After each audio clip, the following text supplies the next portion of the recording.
Alors salut, j'aimerais aujourd'hui vous parler des résolutions. Vous savez, il y a les résolutions du jour de l'an qu'on prend, bon ça c'est connu, tout le monde sait, on va au sport, on va au gym, on ne les tient pas, mais aussi peut-être les résolutions du printemps, où on se dit, bah là je vais aller plus dehors, je vais faire plus de marche, je vais faire plus de sport, je vais mieux manger, je veux mincir, je vais faire enfin les respirations ou du qigong dehors, en tout cas peu importe, on prend des résolutions et finalement on ne les tient pas, d'accord?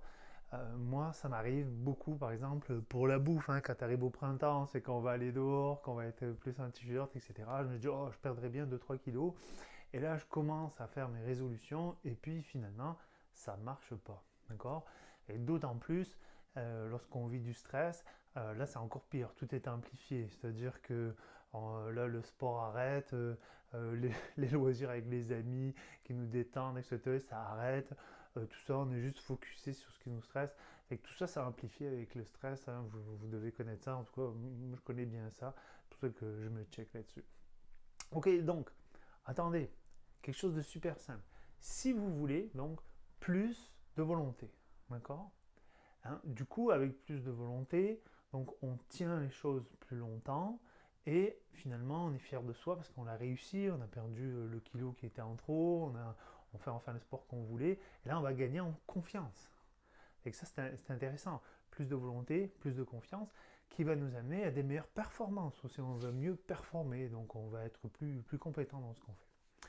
Eh bien regardez, c'est la technique des mini-habitudes que j'ai pris ça en écoutant, je suis allé marcher, j'écoutais un cover. Un cover, c'est des résumés de livres, hein, et c'est Stephen Cruz. Alors, je sais pas trop comment ça s'écrit, ça se prononce Cruise, je suis pourri en anglais, Stephen Cruz, ou Cruz, en tout cas, peu importe. Et ce qu'il amène, c'est que pour créer une nouvelle habitude, c'est de commencer par faire une mini-habitude qui ne demande aucun effort pour obtenir un résultat rapidement, ce qu'on veut rapidement, mais sans effort. Et ça, c'est tout à fait la psychologie humaine, hein. On veut les choses finalement rapidement et sans effort. C'est la technique du micro-ondes où c'est rapide, il n'y a pas d'effort à faire et on va favoriser le micro-ondes, même si on sait que ça peut avoir des effets néfastes non seulement sur les neurotransmetteurs, etc. Peu importe. Et que cette loi du moindre effort, elle existe vraiment dans votre système nerveux. C'est une question de survie. En fait, le système nerveux est toujours en train de regarder comment il peut économiser de l'énergie. Alors ça explique pourquoi, quand parfois on décide de refaire du sport, ben, ça demande un effort, ça demande de la volonté, ça demande plus d'énergie, et bien on va retomber dans une ancienne habitude, on va peut-être à la place regarder Netflix ou se mettre sur les réseaux sociaux ou regarder la télé, peu importe, parce on s'est habitué à faire ça. Dès qu'on veut créer une nouvelle habitude plus saine, de mieux manger, etc., eh bien, on est confronté à nos anciennes habitudes qui, eux, eh bien, tournent dans le... Je préfère, il y a plusieurs réseaux neuronaux, plusieurs associations, plusieurs mémoires de ça. Tout est tracé, tout est créé dans le cerveau.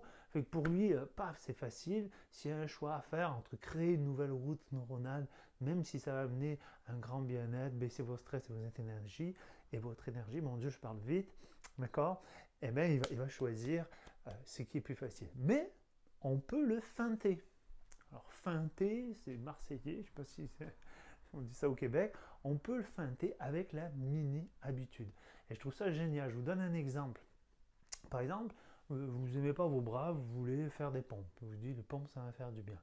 Vous commencez par faire une pompe. Vous dites, moi, je vais me mettre à la marche rapide. Vous dites, je vais aller marcher 5 minutes. D'accord? Il faut que ça demande le moins d'efforts possible. Ou par exemple, vous voulez vous mettre à la respiration, la cohérence cardiaque, on l'a dit souvent, c'est bon pour le stress, etc. 2 minutes, montre en main. Par contre, vous répétez et vous faites ça chaque jour, hein, l'idéal à la même heure. Ça ne demande pas d'effort, pas vous faites vos 2 minutes, etc. Et vous êtes en train de créer une habitude. C'est-à-dire qu'au bout d'un certain nombre de jours, ça vous demandait un minimum de volonté, mais très peu. En général, on dit au bout de 40 jours, d'accord? Mais bon, faire une pompe pendant 40 jours, ça se fait bien. Eh bien, hop, vous allez créer une nouvelle habitude. Et là, ça va devenir facile. Et vous allez plus avoir besoin de volonté pour le faire. Et c'est ça qui est génial.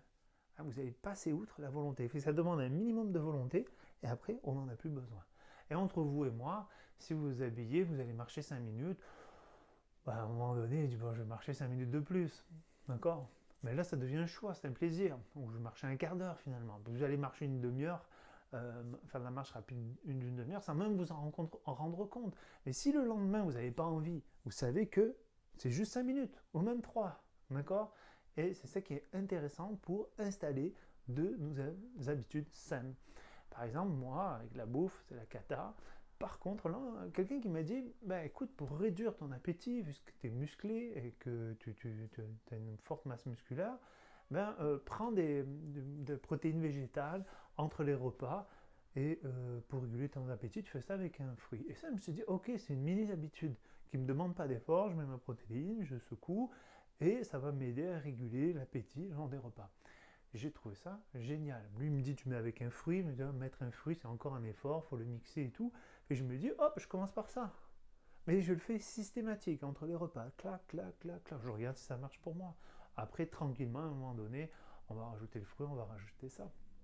Et ça me permet de créer une nouvelle habitude. Je ne vous dis pas de faire ça, hein.